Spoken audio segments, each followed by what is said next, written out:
बहुत साल पहले एक छोटे से गांव में एक पुरानी बावड़ी थी जो सुनसान पड़ी थी। गांव के बुजुर्ग कहते थे कि वहां रात में अजीब अजीब आवाजें आती है। कोई भी इंसान रात के समय उस बावड़ी के पास जाने की हिम्मत नहीं करता था। रमेश, जो एक निडर युवक था, इन कहानियों को केवल अफवाह मानता था।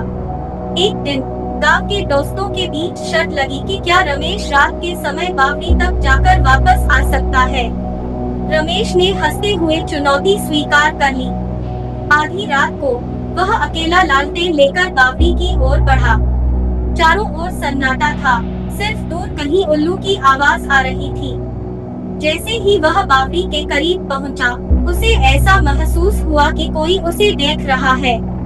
जैसे ही उसने बावड़ी के अंदर झांका, पानी की सतह पर किसी की परछाई दिखी। अचानक ठंडी हवा का झोंका आया और रमेश को ऐसा लगा जैसे किसी ने उसके कंधे पर हाथ रखा हो।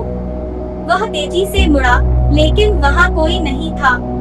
अचानक बावड़ी के अंदर से एक धीमी, कराहती हुई आवाज आई, जैसे कोई मदद के लिए पुकार रहा हो। डर के बावजूद रमेश ने हिम्मत जुटाई और नीचे झुक कर देखा। तभी एक सफेद साड़ी में लिपटी हुई आकृति पानी से बाहर निकलने लगी। उसकी आंखें गहरी और भयानक थी। रमेश की चीख निकल गई और वह उल्टे पांव भागने लगा। लेकिन जैसे ही वह गांव की ओर भागा, उसे महसूस हुआ कि कोई उसके पीछे दौड़ रहा है।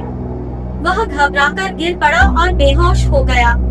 सुबह गांव वालों ने उसे बावड़ी के पास बेहोश पाया।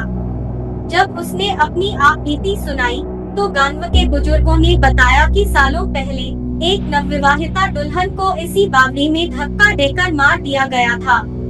तब से उसकी आत्मा रात के अंधेरे में भटकती रहती है और जो कोई भी बावड़ी के पास जाता है, उसे अपने साथ खींचने की कोशिश करती है। उस दिन के बाद रमेश ने कभी बावड़ी की तरफ जाने की हिम्मत नहीं की।